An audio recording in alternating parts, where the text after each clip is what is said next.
প্রিয় ভাই ও বোনেরা, এই দুনিয়া এক পরীক্ষাগার। আর এই পরীক্ষায় আল্লাহর সবচেয়ে প্রিয় বান্দারা তারাই যাদের অন্তর নরম, দৃষ্টি লজ্জাশীল আর চরিত্র হয় জান্নাতের ফুলের মতো সুবাসিত। আজ আমি আপনাদের বলবো 10 ধরনের নারীর কথা, যাদের জন্য আল্লাহ তাআলা নিজেই বলেন, আমি তাদের ভালোবাসি। আপনি কি জানতে চান কে সেই নারীরা, যারা অন্য সবার মতো হলেও আল্লাহর কাছে একেবারে আলাদা? তাহলে এই ভিডিওটি আপনার জন্য। ভিডিওটি পুরো দেখবেন ইনশাআল্লাহ, কারণ এই এক একটি কথা বদলে দিতে পারে আপনার জীবনের পথ। চলুন শুরু করি।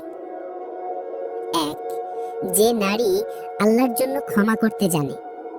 রাসূলুল্লাহ সাল্লাল্লাহু আলাইহি ওয়াসাল্লাম বলেছেন, যে ব্যক্তি ক্ষমা করে আল্লাহ তাকে সম্মান দেন। মুসলিম, হাদিস নম্বর 4677। আল্লাহ তাআলা বলেন, আর যারা রাগ দমন করে মানুষকে ক্ষমা করে দেয়, আল্লাহ তাদের ভালোবাসেন। সূরা আলে ইমরান 134। প্রিয় বোনেরা, আপনার স্বামী হয়তো কোনোদিন ভুল করেছে, হয়তো কষ্ট দিয়েছে, কিন্তু আপনি যদি আল্লাহর সন্তুষ্টির জন্য তার সেই ভুল ক্ষমা করে দেন, তাহলে আপনি শুধু তার স্ত্রী নন, আপনি জান্নাতের রাস্তার এক রাজকন্যা। আপনার ক্ষমা আল্লাহর আরশ কাঁপাতে পারে, কারণ আপনি প্রতিশোধের সুযোগ থাকা সত্ত্বেও বলেছেন, ইয়া আল্লাহ, আমি আপনার সন্তুষ্টির জন্য তাকে মাফ করে দিলাম। ভাবুন একবার, যে নারীর মুখে এই বাক্য উচ্চারিত হয়, আমি ক্ষমা করলাম কারণ আমি আপনাকে ভালোবাসি হে আল্লাহ, তার জন্য কেমন হবে জান্নাতের পুরস্কার? আর প্রিয় ভাইরা, আপনার স্ত্রী যদি কষ্ট পেয়েও আপনাকে ক্ষমা করে, আপনার দায়িত্ব সেই নারীর সম্মান করা, তার পাশে দাঁড়ানো। এই গুণটি যদি আপনি নিজের মধ্যে আনেন, আপনি একজন স্ত্রী হন বা মা বা কন্যা বা এমনকি স্বামী, আপনি হবেন সেই ব্যক্তি যার নামে আল্লাহ ফেরেশতাদের ডেকে বলেন, আমি তাকে ভালোবাসি কারণ সে ক্ষমা করেছে। 2, ধৈর্যশীল নারী। আল্লাহ তাআলা বলেন, নিশ্চয়ই আল্লাহ ধৈর্যশীলদের সঙ্গে আছেন। সূরা বাকারা 153। যে নারী তার সংসারে তার স্বামীর পাশে থেকে প্রতিটি কষ্ট সহ্য করে, হাসি মুখে অভাব মেনে নেয়, সন্তানদের জন্য রাত জেগে পথ চেয়ে থাকে, এই নারী শুধু গৃহিণী নয়, তিনি আল্লাহর প্রিয় বান্দি। কোরআনে আমরা পড়ি মারিয়াম আলাইহিস সালামের কথা। পুরো পৃথিবী যখন তার বিরুদ্ধে ছিল, তিনি ধৈর্য ধরলেন, একাকী সন্তান জন্ম দিলেন, কিন্তু আল্লাহ তার ধৈর্যের ফলস্বরূপ তাকে একটি সূরা দিয়ে সম্মানিত করলেন, সূরা মারিয়াম। আবার দেখুন ফিরআউনের স্ত্রী বিবি আসিয়া আলাইহিস সালাম। তিনি একজন অত্যাচারী স্বামীর অধীনে থেকেও ঈমান রক্ষা করেছেন, ধৈর্য ধরেছিলেন মৃত্যুর মুখেও। তার জন্য আল্লাহ জান্নাতে একটি বিশেষ ঘর তৈরি করেছেন, সূরা তাহরিম 11। প্রিয় বোনেরা, আজকের দিনে স্বামী বেকার, সংসারে অভাব, আর আপনি সহ্য না করে সংসার ভেঙে দিচ্ছেন? না, এই পৃথিবীটা ধৈর্যের জায়গা। যে নারী আল্লাহর জন্য ধৈর্য ধরে, আল্লাহ তার জন্য ফেরেশতাদের পাঠান দোয়া করার জন্য। রাসূলুল্লাহ সাল্লাল্লাহু আলাইহি ওয়াসাল্লাম বলেছিলেন, ধৈর্য জান্নাতের আলো। মুসলিম 2023। বোনেরা, যদি আপনার স্বামীর আয় কম হয়, তবুও তার পাশে থাকুন, ধৈর্য ধরুন, কারণ এই ধৈর্যই একদিন জান্নাতের সিঁড়ি হয়ে উঠবে ইনশাআল্লাহ। 3, যে নারী চোখের পানি দিয়ে তওবা করে। কোরআনে বলা হয়েছে, নিশ্চয়ই আল্লাহ তওবাকারী ও পবিত্রতা অর্জনকারীদের ভালোবাসেন। সূরা বাকারা 222। রাসূলুল্লাহ সাল্লাল্লাহু আলাইহি ওয়াসাল্লাম বলেন, বান্দা যখন গুনাহ করে ও তওবা করে, আল্লাহ এতটাই খুশি হন যেন কেউ মরুভূমিতে উট হারিয়ে আবার পেয়ে যায়। সহিহ মুসলিম 2747। প্রিয় বোনেরা, যে নারী নিজের গুনাহ গোপন রেখে রাতে আল্লাহর সামনে দাঁড়িয়ে কাঁদে, যে নারী বলে, হে আল্লাহ, আমি জানি আমি ভুল করেছি, আমি জানি আপনিও জানেন, কিন্তু আপনি তো গফুরুর রাহিম, আমাকে ক্ষমা করুন, আল্লাহ তাআলা সেই নারীর চোখের পানি গালের উপর পড়ার আগেই তাকে ক্ষমা করে দেন। হ্যাঁ, এমনটাই বলেছেন হাদিসে কুদসি, যে বান্দার চোখের পানি গড়িয়ে পড়ার আগেই আমি তাকে ক্ষমা করে দেই। তিরমিজি 3540। এই চোখের পানি আল্লাহর কাছে এতটাই প্রিয় যে কিয়ামতের দিন তিনি এই নারীদেরকে আরশের ছায়া দেবেন, যেদিন কারো ছায়া থাকবে না।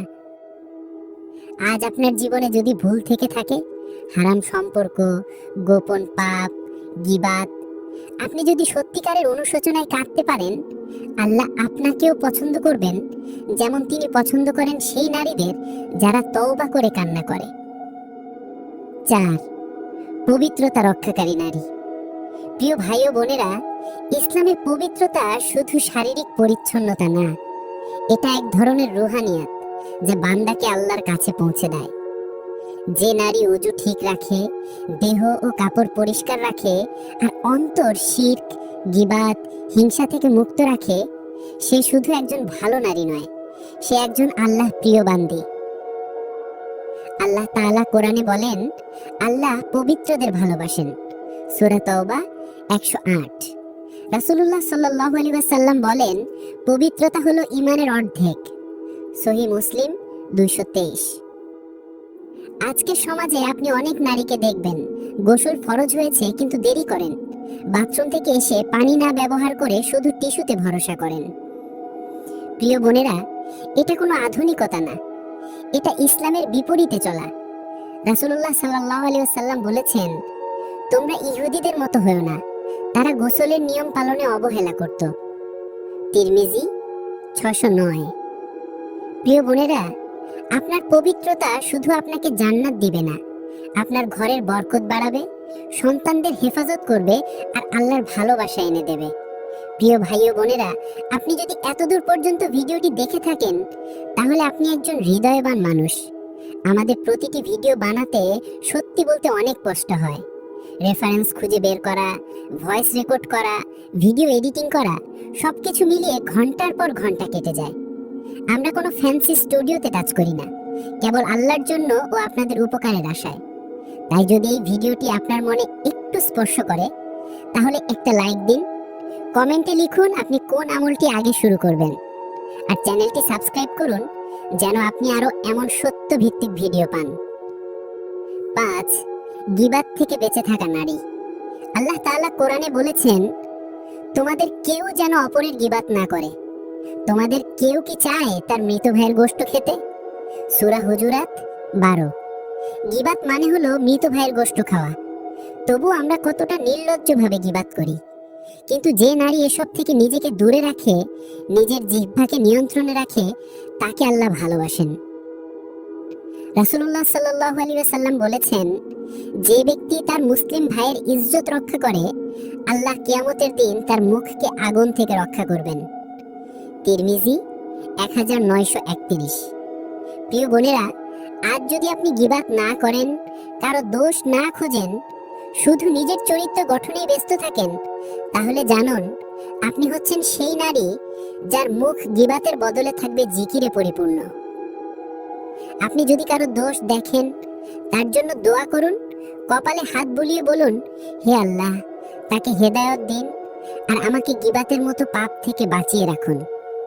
প্রিয় ভাইয়েরা, আপনার ঘরে যদি এমন কোনো স্ত্রী, মা বা বোন থাকে যিনি গীবাত থেকে নিজেকে দূরে রাখেন, তাকে সম্মান করুন, উৎসাহ দিন, কারণ সে শুধু আপনাদের সম্মান রক্ষা করছেন না, সে আল্লাহর কাছে সম্মানিত একজন নারী।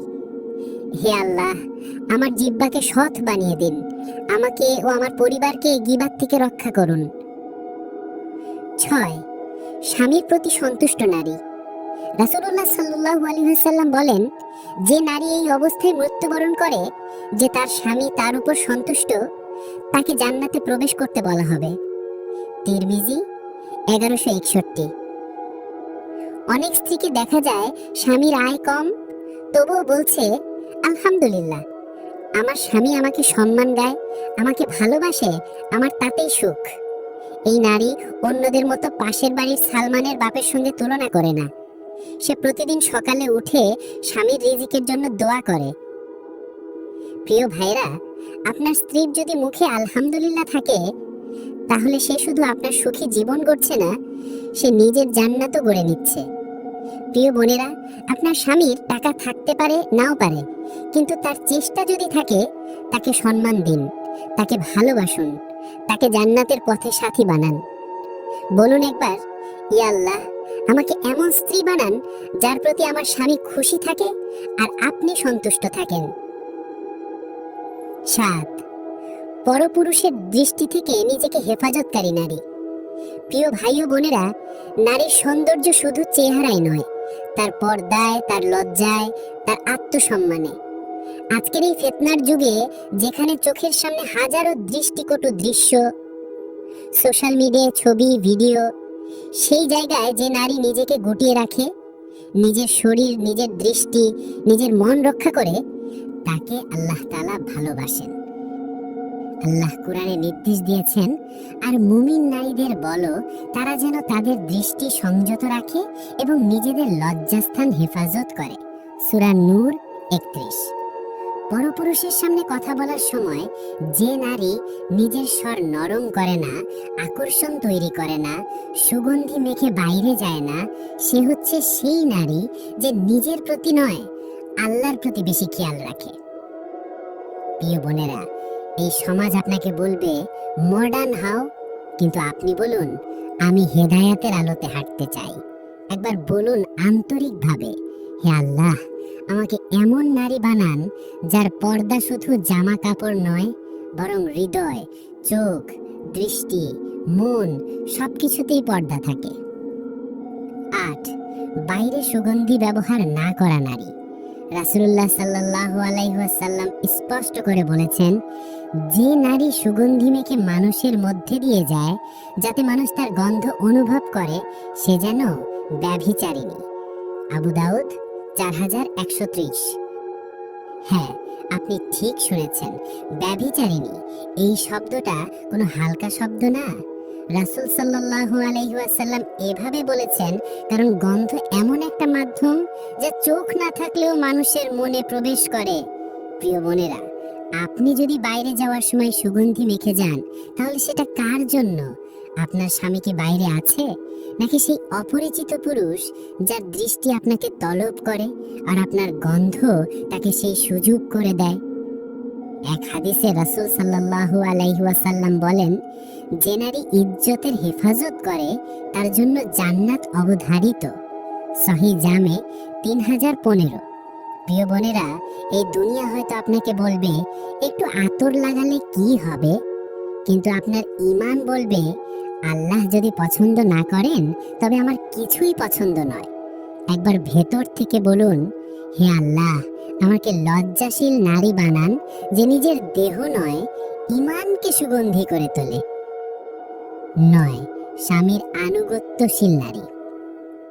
একজন নারী যখন তার স্বামীর প্রতি আনুগত্য প্রকাশ করে, স্বামীর হালাল আদেশ মেনে চলে, ঘরে শান্তি বজায় রাখে, সে আসলে স্বামীর নয়, আল্লাহর সন্তুষ্টির পথে হাঁটছে। রাসূলুল্লাহ সাল্লাল্লাহু আলাইহি ওয়াসাল্লাম বলেন, যে নারী 5 ওয়াক্ত নামাজ আদায় করে, রমজানের রোজা রাখে, নিজের লজ্জাস্থান হেফাজত করে আর স্বামীর আনুগত্য করে, তার জন্য জান্নাতের যে কোনো দরজা খুলে যাবে, সে যেখান থেকে ইচ্ছা প্রবেশ করতে পারবে। হ্যাঁ প্রিয় বোনেরা, দেখলেন তো কেমন সহজ করে দিয়েছেন রাসূল সাল্লাল্লাহু আলাইহি ওয়াসাল্লাম। নামাজ, রোজা, পর্দা আর স্বামীর আনুগত্য, এই 4টি গুণ যার মাঝে আছে তার জান্নাত নিশ্চিত। 10, পর্দাশীল নারী। প্রিয় ভাই ও বোনেরা, আজকের বিশ্ব আপনাকে শেখাবে পর্দা ব্যাকডেটেড, হিজাব হলে পিছিয়ে পড়া, কিন্তু আল্লাহ শেখান ঠিক তার উল্টোটা। আল্লাহ বলেন, হে নবী, আপনি আপনার স্ত্রীগণ, কন্যাগণ এবং মুমিন নারীদের বলুন তারা যেন নিজেদের উপর চাদর ঝুলিয়ে দেয়, এটাই তাদের চেনা ও সম্মানিত হওয়ার জন্য উত্তম। সূরা আহজাব 59। পর্দা মানে শুধু বোরকা না, পর্দা মানে চোখে হায়া, আচরণে সংযম, পোশাকে শালীনতা, কথায় সম্মান, চলনে লজ্জা। যে নারী নিজের দেহ ঢেকে রাখে, সে আসলে দুনিয়ার চোখ থেকে নিজেকে আড়াল করছে, আল্লাহর দৃষ্টিতে নিজেকে উজ্জ্বল করে তুলছে। রাসূলুল্লাহ সাল্লাল্লাহু আলাইহি ওয়াসাল্লাম বলেন, পর্দাশীল নারী হলো জান্নাতের রানী। তাফসীরে কুরতুবী, সূরা আহজাব। হাদিসে আছে, যে নারী পর্দা রক্ষা করে আল্লাহ কিয়ামতের দিন তাকে খাদিজা রাদিয়াল্লাহু আনহু, ফাতিমা রাদিয়াল্লাহু আনহু ও মরিয়ম আলাইহিস সালামের সঙ্গী করে তুলবেন। সমাজ হয়তো বলবে তুমি অনেক মোল্লা হয়ে গেছো, কিন্তু আল্লাহ বলবেন তুমি আমার প্রিয় বান্দি।